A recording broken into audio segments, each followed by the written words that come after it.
चलिए अपने topic continue करते हैं, जीएसटी। लास्ट लेक्चर में बात हो रही थी सेक्शन 7 और सेक्शन 8 पे, और उसके साथ हमने शेड्यूल नंबर 1, 2, 3 भी देख लिया था। तो उन टॉपिक्स में से आपको कुछ पूछना है, कुछ क्वेरी है तो बताओ, कोई कंफ्यूजन?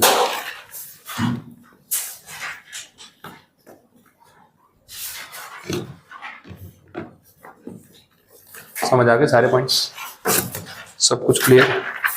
देखो रेफर करके आना पड़ेगा, आप पढ़ के नहीं आओगे ना तो बहुत भारी पड़ेगा, 2-4 दिन के बाद सब भूल जाओगे। लास्ट सेक्शन 8 देख रहे थे, मिक्स सप्लाई, कॉम्पोजिट सप्लाई, उसमें बात हो रही थी नेचुरल बंडलिंग, आर्टिफिशियल बंडलिंग, ऐसे प्रोडक्ट्स या गुड्स या सर्विस। गुड्स प्लस गुड्स हो सकता है, गुड्स प्लस सर्विस हो सकता है, सर्विस प्लस सर्विस हो सकता है, तीनों में से कोई भी कॉम्बिनेशन पॉसिबल है। बट बंडलिंग तब होगा जब हम एक से ज्यादा सप्लाईज एक साथ प्रोवाइड कर रहे हैं एट अ कंबाइंड प्राइस। तो इंटेंशन वही होता है कि सरकार का जीएसटी का रेवेन्यू लॉस नहीं होना चाहिए। तो उन्होंने बोला ये बंडलिंग जानबूझ के की जा रही है या फिर नेसेसरी है। नेसेसरी है तो नेचुरल, अदरवाइज आर्टिफिशियल। आर्टिफिशियल है तो विच एवरेज हायर का रेट लगाएंगे, और अगर नेचुरल है तो फिर जो प्राइमरी सप्लाई है, मेन सप्लाई है, उस पर जो जीएसटी का रेट लगता है वो फुल अमाउंट पे लगाएंगे। ये कंडीशन वहां पे रहेगी। अब इसके बाद आगे बढ़ते हैं, नेक्स्ट जो पॉइंट है दैट इज सेक्शन नंबर 9।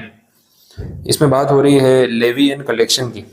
तो सेक्शन नंबर 9 में कुछ चीजें हमने ऑलरेडी पढ़ ली है और कुछ चीजें जो है वो नई भी है। देख लेते हैं क्या बोला हुआ है। सबसे पहला तो बोला लेवी एंड कलेक्शन, उसमें वही बात हो रही है जो हम देख चुके हैं कि भाई जीएसटी जो है वो कौन से नाम से लगेगा और किस चीज के ऊपर लगेगा। तो हमने देखा कि अगर supply with in the same state है, इंट्रा स्टेट है, तो जो जीएसटी लगता है वो किस नाम से लगता है, सीजीएसटी एंड एसजीएसटी। और ये अगर इंटर स्टेट है तो वो लगेगा आईजीएसटी के नाम से। ये बात हम कर चुके हैं। तो ये सारे पॉइंट्स हमने देखे थे, वही बात यहाँ पे भी की। अब बोला है कि कौन कौन से गुड्स पे ये एप्लीकेबल नहीं है, तो ये पॉइंट भी हम देख चुके हैं। Alcoholic liquor for human consumption, उस पर एप्लीकेबल नहीं है। एंड इसके साथ कुछ चीजें ऐड कर दी, undenatured extra neutral alcohol, rectified spirit used for manufacture of alcoholic liquor for human consumption. In short alcoholic liquor का रॉ मटेरियल, सिंपल वैसे समझ लो। तो raw material alcoholic liquor for human consumption पे तो जीएसटी नहीं है, लेकिन अल्कोहलिक लिकर जिससे बनती है उस रॉ मटेरियल पे भी जीएसटी नहीं है। तो इसको भी इन्होंने यहाँ पे एक्सेप्शन में ऐड कर दिया, और ये लास्ट बजट में हुआ है, पिछले साल ही हुआ है। तो वो अमेंडमेंट है, इस साल का अमेंडमेंट नहीं है, लास्ट ईयर का अमेंडमेंट है, लेकिन मैंने एक बार हाईलाइटेड रखा है। अपना जो फाइनेंस एक्ट एप्लीकेबल है वो 2025 है, और उसके पहले वाला है 2024, जो अभी दिसंबर 25 के एग्जाम तक एप्लीकेबल था। तो ये रिसेंट अमेंडमेंट 2 एग्जाम पहले हुआ है समझो, ठीक है। और जीएसटी के रेट की बात कर रहे हैं, हमने देखा मैक्सिमम रेट 40% है, तो सीजीएसटी का रेट कितना होगा, 20%। काउंसिल डिसाइड करेगी, गवर्नमेंट नोटिफाई करेगी, ये सब बातें हम कर चुके हैं। फिर सबसेक्शन 2 में पेट्रोलियम प्रोडक्ट्स की बात हो रही है, वो भी हमने देख लिया था। अल्कोहलिक लिकर जो है वो तो जीएसटी की कैटेगरी के ही बाहर है।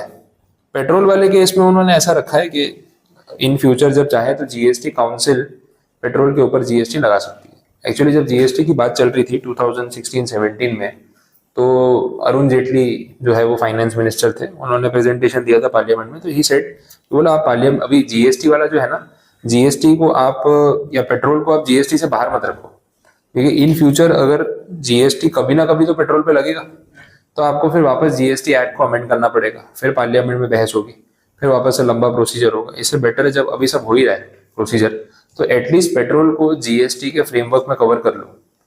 पर हम उस पर जीएसटी लगाएंगे नहीं, वो अलग बात है। तो थोड़ा सा टेक्निकली दोनों चीजें डिफरेंट है।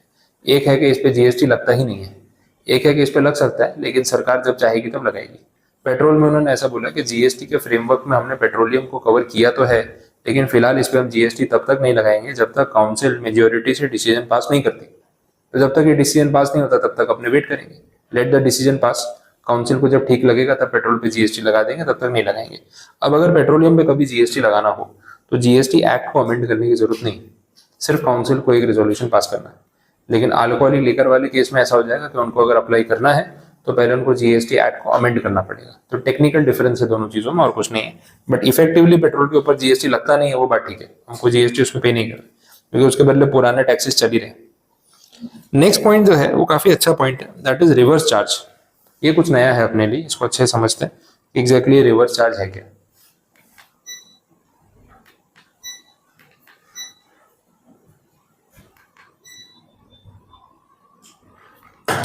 चलो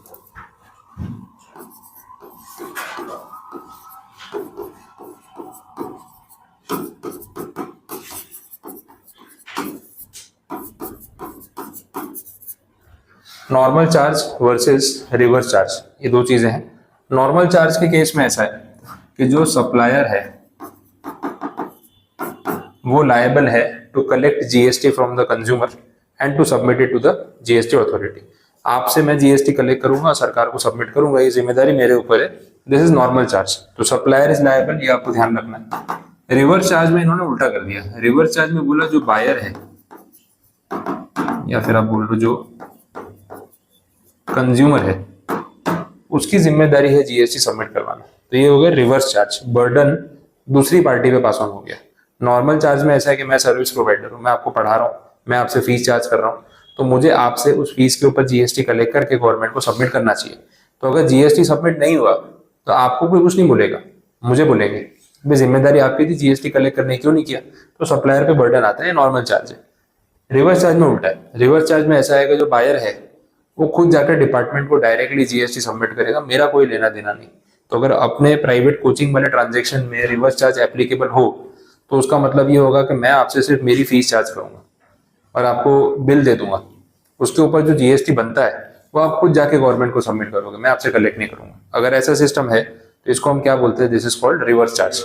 अब मेजॉरिटी केसेस में तो यही एप्लीकेबल होता है, लेकिन कुछ केसेस में रिवर्स चार्ज का ऑल्टरनेटिव है जहां पे उनको लगता है कि ये जरूरी है, तो बहुत बार रिवर्स चार्ज रखते हैं। उसकी सिचुएशन भी आएगी कहाँ पे। तो रिवर्स चार्ज मैकेनिज्म, आरसीएम बोला जाता है शॉर्ट में। रिवर्स चार्ज मैकेनिज्म किन पे अप्लाई होता है, किन पे नहीं, उसके लिए नोटिफिकेशन है। और नोटिफिकेशन में जो ट्रांजेक्शन्स लिस्टेड है सिर्फ उन्हीं पे रिवर्स चार्ज लगता है, बाकी सब पे नहीं लगता है। बट ऐसा भी एक सिस्टम होता है, वो सबसेक्शन 3 आपको बता रहे हैं। ठीक है, अब ये बात नेक्स्ट सबसेक्शन में क्लियर हो जाएगी कि कहाँ पे यूज होता है।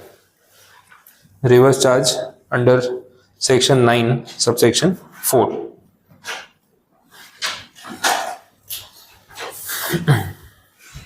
Registered supplier versus unregistered supplier, उस बेसिस पे बात हो रही है। देखिए हम ट्रांजैक्शंस को यहाँ पे टारगेट कर रहे हैं which is B2B, business to business transaction को, इन शॉर्ट ट्रांजैक्शन को यहाँ पे टारगेट किया जा रहा है। अगर बिजनेस टू बिजनेस वाला ट्रांजैक्शन, इसका मतलब ये है कि जो बायर है वो खुद कंज्यूमर नहीं है, बायर खुद आगे गुड्स किसी को बेचने वाला है, ये वैसी बात होगी, खुद भी बिजनेस में इन्वॉल्व है, वैसा है। अब B2B ट्रांजैक्शन में ऐसा है, मेरे पास भी जीएसटी नंबर है, आपके पास भी जीएसटी नंबर है, तो मैं सीधा सीधा आपसे जीएसटी कलेक्ट करूंगा, सबमिट कर दूंगा, बात खत्म। लेकिन बहुत बार ऐसा होता है कि जो B2B ट्रांजैक्शन में सप्लायर होता है वो छोटा सप्लायर है, मतलब उसकी जो जीएसटी रजिस्ट्रेशन की लिमिट होती है क्रॉस नहीं हुई है, टेक्निकली वो जीएसटी में रजिस्टर्ड है नहीं। इसको क्या बोलेंगे, अनरजिस्टर्ड सप्लायर। तो अगर मैं छोटा बिजनेसमैन हूँ, मेरा पूरे साल का टर्नओवर 40 लाख रुपए से कम है, तो मेरे लिए जीएसटी नंबर लेना कंपलसरी नहीं है। अब मैं अगर आपको गुड सप्लाई कर रहा हूँ तो मैं कौन सी कैटेगरी में हूँ, अनरजिस्टर्ड सप्लायर। तो अब अनरजिस्टर्ड सप्लायर किसी से जीएसटी कलेक्ट कर सकता है क्या बिना रजिस्ट्रेशन कराए? नहीं। अब अगर आप मुझसे कुछ खरीद रहे हो तो मैं तो जीएसटी कलेक्ट करूंगा ही नहीं, आपको सस्ता पड़ेगा, सरकार का नुकसान होगा, उनको रेवेन्यू नहीं मिलेगा। पर आप तो खुद B2B वाली कैटेगरी में बायर हो ना, आपके पास जीएसटी नंबर है और आप आगे किसी को सेल करोगे तो आप उससे जीएसटी कलेक्ट करोगे। लेकिन इस ट्रांजैक्शन में तो गवर्नमेंट का जीएसटी चला गया, तो इन्होंने बोला इस चीज को कैसे कवर करें। अब मुझे कंपलसरी जीएसटी नंबर लेने के लिए गवर्नमेंट नहीं बोल सकती, क्योंकि टेक्निकली मैं अंडर कंपल्शन नहीं हूँ, मेरा टर्नओवर 40 लाख से कम है, तो मैं जीएसटी नंबर लेने के लिए कंपल्सन में नहीं। गवर्नमेंट बोलेगी मना कर दूंगा, मैं मुझे इस चक्कर में पढ़ना नहीं, मैं नहीं ले रहा, और कंपलसरी नहीं तो फोर्स नहीं कर सकते। बट इसमें रूल ये चेंज कर सकते हैं कि क्यों ना हम इस ट्रांजेक्शन में बायर के ऊपर बर्डन डाल दें टू सबमिट जीएसटी। उसके पास तो जीएसटी नंबर है, वो तो रजिस्टर्ड है। तो सबसेक्शन 4 में उन्होंने बोला unregistered supplier to registered buyer, unregistered supplier to registered buyer अगर ट्रांजेक्शन हो रहा है तो इसको रिवर्स चार्ज में कवर अप किया जा सकता है। And this is 9 subsection 4। अब इस सबसेक्शन की रेंज को, इसके पावर्स को गवर्नमेंट ने खुद अमेंडमेंट करके कम कर दिया। पहले ऐसा बोला था कि कोई भी ऐसा ट्रांजेक्शन, कोई भी जहां पे अनरजिस्टर्ड सप्लायर रजिस्टर्ड बायर को गुड्स बेच रहा है, उसमें रिवर्स चार्ज लगेगा ही लगेगा। फिर इन्होंने इसको अमेंड किया। अमेंडमेंट बोला कि अब ऐसा नहीं है, सिलेक्टेड ट्रांजैक्शंस पे ही ये एप्लीकेबल होगा, बाकी ट्रांजैक्शंस पे अप्लाई नहीं होगा। अब वो सिलेक्टेड ट्रांजैक्शन कौन से हैं वो आपको नोटिफिकेशन में जाके पढ़ना पड़ेगा, उसी से पता चलेगा, अदरवाइज मालूम नहीं पड़ेगी, वैसा है। तो अब इसको शॉर्ट में पढ़ना हो तो अब सिर्फ लास्ट पॉइंट जो है ना, जो बोल्ड किया हुआ है वो पढ़ोगे तो लैंग्वेज समझ आ जाएगी। पूरा पढ़ना है तो पूरा भी पढ़ सकते हो, एक बार लैंग्वेज रीड कर लो फिर आगे देख लेते हैं।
हाँ बोलो, लैंग्वेज में कोई क्वेरी, बात समझ आई? तो नॉर्मल चार्ज क्या होता है, जहाँ पे सप्लायर ही कस्टमर से जीएसटी कलेक्ट करेगा, डिपार्टमेंट में सबमिट करेगा। आप रेस्टोरेंट में जाते हो नॉर्मल चार्ज लगता है, कोचिंग फीस पे कर रहे हो नॉर्मल चार्ज लगेगा, दुकान से कुछ सामान खरीद रहे हो नॉर्मल चार्ज लगेगा, इलेक्ट्रॉनिक गैजेट्स खरीद रहे हो नॉर्मल चार्ज है, कार पे नॉर्मल चार्ज है, सब जगह वही लगता है। बट रिवर्स चार्ज कुछ स्पेसिफिक केसेस में लगाना पड़ता है, जहाँ पे हम सप्लायर को कंपेल नहीं कर सकते कि वो कंपलसरीली जीएसटी चार्ज करे, बट कस्टमर्स के ऊपर वो ऑप्शन डाल सकते हैं क्योंकि वो रजिस्टर्ड होते हैं। तो ये बात इन्होंने सबसेक्शन 4 में स्पेसिफाई की, बट क्लियर बोला है कि only in case of notified supplies and only in case of notified transactions. सब कुछ कवर नहीं होता है यहाँ पे। चलिए आगे बढ़ते हैं। नेक्स्ट सबसेक्शन 5 है tax on e commerce operator. ये एक स्पेसिफिक कैटेगरी हो गई। ई कॉमर्स ऑपरेटर्स मतलब कौन है, जो इंटरमीडियरीज हैं। अब इसमें एग्जाम्पल आपको लेना है तो स्पेसिफिक नोटिफिकेशन दिया हुआ है। इसमें एग्जाम्पल में ओला, उबर, ठीक है, और उसके अलावा मेक माई ट्रिप, गोआईबीबो, booking.com, hotel.com, ये सब जो वेबसाइट्स हैं ये सब कवर हो जाती है। अर्बन कंपनी को कवर कर सकते हो, ये सब इसके अंदर कंपनीज जो कवर हो जाती है। ई कॉमर्स ऑपरेटर्स में उन्होंने ऐसा बोला है कि भाई अगर ई कॉमर्स ऑपरेटर्स के थ्रू सर्विसेज दी जा रही है, जैसे मेक माई ट्रिप के ऊपर कोई होटल रजिस्टर्ड है, तो होटल वाला एक्चुअल सर्विस प्रोवाइडर है जहाँ पे आप जाके स्टे करोगे और आप गेस्ट हो, आप स्टे करने वाले। बीच में मेक माई ट्रिप क्या कर रहा है, कमीशन एजेंट है, वो अपने प्लेटफॉर्म पे इन होटल्स को लिस्ट कर रहा है और अपने पोर्टल के थ्रू इन होटल्स को बुकिंग दे रहा है। बट बुकिंग सर्विसेज तो अल्टीमेटली होटल वाला ही देने वाला है, ये बात हो रही है। अब पॉइंट ये है कि इसमें जीएसटी कलेक्ट करने की जिम्मेदारी किस पे डाला है, मेक माई ट्रिप वाले पे या रिजॉर्ट वाले पे? ठीक है, अल्टीमेटली तो अपने रिजॉर्ट में जाके ही रहते हैं, लेकिन मेक माई ट्रिप वाला अगर पेमेंट कलेक्ट कर रहा हो तो फिर वो जीएसटी कलेक्ट करेगा ना। अभी आप मेक माई ट्रिप पे पेमेंट करके होटल बुक करा रहे हो और रूम का किराया है 5,000 रुपए, तो 5,000 प्लस जीएसटी होता है, तो जीएसटी भी तो मेक माई ट्रिप वाले को कलेक्ट करना पड़ेगा। वो बोलेगा नहीं नहीं, मैं तो एग्रीगेटर हूँ, मैं तो इंटरमीडियरी हूँ, जीएसटी कलेक्ट करने की जिम्मेदारी तो सप्लायर की होती है, वो तो होटल वाला है। अरे नहीं भाई, फिर वो जीएसटी कस्टमर होटल वाले को जाके देगा, रूम का किराया मेक माई ट्रिप को देगा, ऐसा थोड़ी होता है। जब पेमेंट तो कलेक्ट कर रहा है तो जीएसटी भी साथ में कलेक्ट करना पड़ेगा। अच्छा, उसमें ऐसा है पे एट होटल, ऐसा ऑप्शन आता है। पे एट होटल वाले में मेक माई ट्रिप वाले ने पैसा कलेक्ट किया क्या? नहीं किया, वो तो डायरेक्ट होटल में दोगे, तो जीएसटी कौन कलेक्ट करेगा? होटल वाला। बात समझ आ रही है? तो एकदम कॉमन सेंस वाला प्रोविजन यहाँ पे ये रखा है। तो जितनी भी एप्स हैं जो ऑनलाइन एग्रीगेटर्स हैं, ई कॉमर्स ऑपरेटर्स हैं, जिनको नोटिफाई किया गया, उन सबके बारे में बात इन्होंने क्लैरिफाई की।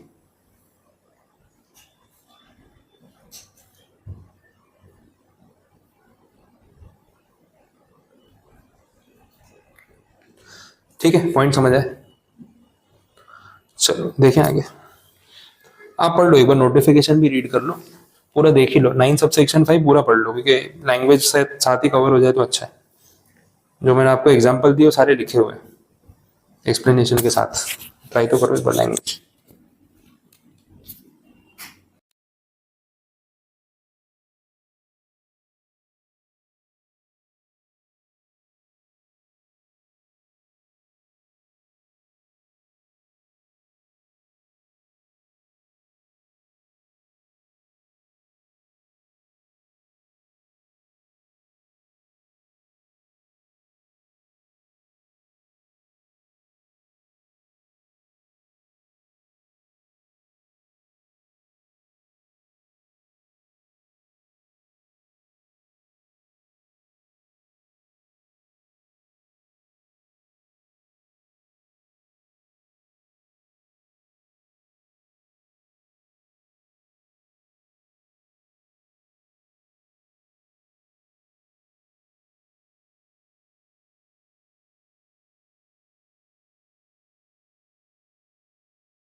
बोलो, लैंग्वेज में कुछ क्वेरी पढ़ा आपने, बात समझ आई? वो प्रोवाइडेड डैट में उन्होंने बात क्लियर कर दी है कि अगर आप ई कॉमर्स ऑपरेटर हो और आपका फिजिकल प्रेजेंस टैक्सेबल टेरिटरी में नहीं है तो ये बहाना नहीं चलेगा।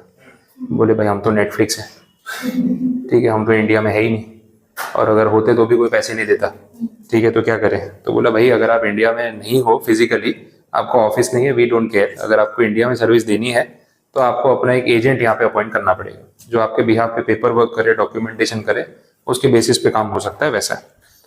नेक्स्ट है प्रोवाइडेड फर्दर दैट में क्या बोला? हाँ वही बोल दिया ना, रिप्रेजेंटेटिव वाला पॉइंट। हाँ, या तो अपॉइंट कर दो, तो या तो आपका कोई रिप्रेजेंटेटिव आप अपॉइंट कर दो तो फिर ठीक है, अदरवाइज फिर आप यहाँ पे सर्विसेज प्रोवाइड नहीं कर पाओगे, तो उतना तो करना ही पड़ेगा। नोटिफिकेशन में क्लैरिफाई कर दिया कि कौन कौन से लोग यहाँ पे ई कॉमर्स ऑपरेटर्स में कवर हो रहे हैं जिनके ऊपर ये सेक्शन एप्लीकेबल है। अब जो फर्स्ट पॉइंट आपने देखा, radio taxi, motor cab, maxi cab, motorcycle, इसमें आपका रैपिडो, ओला, उबर सब आ गया, ठीक है, वैसा है। मोटरसाइकिल भी बोल दिया। रेडियो टैक्सी क्या होता है वो नीचे समझाया हुआ है, जीपीएस के थ्रू जो कैब कनेक्टेड है, क्योंकि आप जब ओला उबर में ट्रैवल करें तो लोकेशन ट्रैक होती है, तो उसको रेडियो टैक्सी बोलते हैं, बहुत सिंपल मीनिंग है। Maxi cab, motorcycle, maxi cab मतलब वो क्वांटिटी के बेसिस पे 7 सीटर 8 सीटर ऐसा हायर साइड पे होता है ना, तो मैक्सी कैब बोलते हैं, और मोटर कैब नॉर्मल कार बोलते हैं। मोटरसाइकिल आपका रैपिडो वाला आ गया, वैसे तो वो कवर हो चुका है, तो ये भी अच्छा है। रैपिडो वाला आजकल काफी ट्रेंडिंग है और बहुत ज्यादा ओला उबर के बिजनेस को हिट किया है, और सही भी, आप किसी के साथ जा रहे हो और आप नहीं बताना चाहते हो कौन है, तो आप बोल सकते हो कि भैया ओटीपी दे दो, ऐसा करके, तो पता नहीं चले बोले तो रैपिडो वाला है। हाँ, तो टू व्हीलर पे जा रहे हो और कोई देख ले तो बोले नहीं तो रैपिडो वाला है, तो थोड़ा सेफ ऑप्शन हो गया, तो वो कवर करने में भी काम आता है आजकल। तो रैपिडो काफी ट्रेंडिंग है उस हिसाब से, तो लोग यूज करते हैं इसको, और सस्ता भी है कार के मुकाबले। अगर आप इंडिविजुअली ट्रैवल कर रहे हो और कार का मतलब खर्चा नहीं करना है तो रैपिडो बेस्ट है, बट ये है कि थोड़ा रिस्क फैक्टर हो जाता है, अगर वो स्पीड में चला रहा है तो कहीं गिरा दिया आपको तो फिर सर तो आपका फूटेगा। वो तो हेलमेट पहनता है, आपके लिए लाया हो कि नहीं लाया वो डिपेंड करता है। कितने रैपिडो राइडर तो 2 हेलमेट रखते हैं, हाँ, तो वो देते भी है पाइलेन राइडर को, तो वो सही भी है, वो होना भी चाहिए, क्योंकि अपनी जान उसके हाथ में ना, वो कैसे चला रहा है। और ट्रैफिक में कहीं अगर एक्सीडेंट हो गया तो वो एक थोड़ा सा कंसर्न का मैटर हो जाता है। बाकी फिर वो वीमेन सेफ्टी और ये सब वाला मैटर भी बहुत बार आता रहता है कि ये रैपिडो पे जाना सेफ है कि नहीं है, वैसा, तो वो कहीं ना कहीं सीरियस इशू बन भी सकता है, वैसा। बट ठीक है, क्योंकि सस्ता पड़ रहा है तो लोग यूज कर रहे हैं, और रैपिडो भी अपना बिजनेस डाइवर्सिफाई कर रहे हैं, उन्होंने उसके साथ वापस रैपिडो पे, टू व्हीलर से वो फेमस तो हो गए, लेकिन कैब, ऑटो रिक्शा रैपिडो के पोर्टल पे भी अवेलेबल है। इवन अब वो गुड्स ट्रांसपोर्ट वाला भी आपको tempo services, auto rickshaw, parcel service भी प्रोवाइड कर रहे हैं। आपको टू व्हीलर से कोई पार्सल भेजना है तो भेज दो, मुझे काफी काम आता है। कभी नोट्स मंगवाने होते हैं, 2-4 कॉपी होती है, अब लेने नहीं जा पाया, सुबह लेट हो गया है, तो रैपिडो से मंगवा लिया तो पार्सल दे जाता है, तो वो भी काफी कन्वीनियंट हो जाता है। तो सर्विसेज के हिसाब से वो सब चीजें उन्होंने एड ऑन कर दी। अब तो जोमेटो स्विगी के कॉम्पिटिशन में आ गया। लोग रेस्टोरेंट वाले को फोन कर देते हैं, भैया खाना रेडी रखना, बोले पेटीएम कर देता हूँ पैसे, ठीक है, रैपिडो वाला आएगा उसको दे देना। अब जोमेटो वाला क्या 200 की डिश का 350 लेता है, फिर डिस्काउंट काट के 310 रुपये में देता है। आपको लगता है फायदा होगा उसका, अपना तो नहीं हो रहा है, उसी का हो रहा है। अब लोग क्या करते हैं, लोगों को पता है इंडियन पब्लिक से 2 रुपये भी एक्स्ट्रा निकलवाना टफ काम है। अब अपने क्या रेगुलर जाते हैं रेस्टोरेंट में तो प्राइस तो पता ही होता है। अब रेस्टोरेंट वाले को फोन करते हैं, 200 रुपये में खाना बुक कराते हैं, 50 रुपये में रैपिडो वाला ले आता है, तो 250 रुपये में घर पे आ गया। जोमेटो वाले को बोला भाई तू देख ले, हमको ऑर्डर ही नहीं करना। तो जोमेटो जैसा बिजनेस भी हिट हो रहा है, ओला उबर भी हिट हो रहा है, क्योंकि ओला उबर टू व्हीलर प्लेटफॉर्म पे नहीं है। रैपिडो वाला क्या टू व्हीलर से स्टार्ट होकर 4 व्हीलर तक चला गया, और एक बार ये ट्रस्ट बिल्टअप हो जाता है ना, फिर कस्टमर जो है उसी के ऐप से कैब बुक करेगा, और सस्ता पड़ेगा तो और अच्छे से वो बुकिंग करता रहेगा। पोर्टर वाला ऐप है, पोर्टर को भी रैपिडो जो है वो कंपटीशन दे रहा है, लेकिन ये सब लोग ना लिमिटेड हैं। ओला उबर सिर्फ कार है, आपका पोर्टर वाला है वो सिर्फ ट्रांसपोर्टेशन ऑफ गुड्स, जुगनू है तो सिर्फ ऑटो सर्विस, रैपिडो वाला सब कुछ कर रहा है। कोई टेंशन नहीं, एक चीज से स्टार्ट किया, सस्ते वाले से फेमस हुआ, पॉपुलर हो गया, अब सबका बिजनेस अपने पोर्टल पे डाल दिया। अब सबसे ज्यादा खतरनाक वही है। अभी पोर्टर करना होता है, मैं पहले रैपिडो चेक करता हूँ, कितनी बार पोर्टर वाला 95 रुपये मांग रहा है तो ये 85 मांग रहा है, तो मैं रैपिडो कर लेता हूँ। सीधी बात है, अपन 10 रुपये एक्स्ट्रा क्यों देंगे जब सेम सर्विस है तो। बट उस वजह से क्या है ना, उन सबका बिजनेस इंपैक्ट हो रहा है और ये कंपनी का बिजनेस चल रहा है, तो उस हिसाब से काफी ग्रोथ है। बट इसमें थोड़ा सा लीगल कंसर्न भी है। बहुत सारे स्टेट्स में कितनी बार कंप्लेंट आती है, बीच में महाराष्ट्र में बहुत बार रैपिडो को ब्लॉक किया इन्होंने। ये बोला कि आप टू व्हीलर, अब कितने लोग क्या कर रहे हैं, जैसे ऑफिस जा रहे हैं, मार्केट में घूमते रहते हैं कहीं ना कहीं, तो लोग रैपिडो पे अपने आप को रजिस्टर कर दिया। अब रैपिडो वाला कोई फुल टाइम नहीं है, रैपिडो वाले सब पार्ट टाइम है। सुबह मार्केट जा रहे हैं, अपने को कोई जल्दी नहीं है, 2 सवारियां लेते हुए चलेंगे, अपने पैसे निकल आएंगे, तो लोग काफी लोग ऐसा कर रहे हैं। कितने लोग इवनिंग में आफ्टर ऑफिस आवर्स 7, 7:30 ऑफिस की छुट्टी हो गई, 2-3 घंटे रैपिडो के राइडर की तरह काम करते हैं, तो एक्स्ट्रा इनकम हो जाती है। पर वो जो व्हीकल यूज कर रहे हैं वो यूज हो गया कमर्शियल, लेकिन व्हीकल आरटीओ में रजिस्टर्ड है पर्सनल कोटा में, व्हाइट वाली नंबर प्लेट है। कैब सर्विस में तो आपने रजिस्टर की नहीं है। अगर ओला उबर की गाड़ी अगर आप कैब से बुक कराते तो येलो नंबर प्लेट वाली गाड़ी आती है, तो वो आरटीओ में उसका टैक्स एक्स्ट्रा लगता है क्योंकि कमर्शियल यूज है। लेकिन इसमें टू व्हीलर में तो ऐसा कुछ है नहीं। अब गवर्नमेंट को ये लग रहा है कि यार आरटीओ का नुकसान हो रहा है, इसमें कोई पासिंग आपने अलग से कराया नहीं, सरकार को कोई एक्स्ट्रा टैक्स दिया नहीं, और सर्विसेज यूज कर रहे हो, तो वो लीगल इफेक्ट आ गया। तो बहुत बार इन्होंने काफी जगह इसको ब्लॉक करने की कोशिश की, लेकिन फिर वापस से रेगुलराइज कर दिया। पुणे में बैन किया था, बेंगलुरु में बीच में बैन किया था, महाराष्ट्र में, मुंबई में बैन किया था कि भाई ये नहीं चलेगा।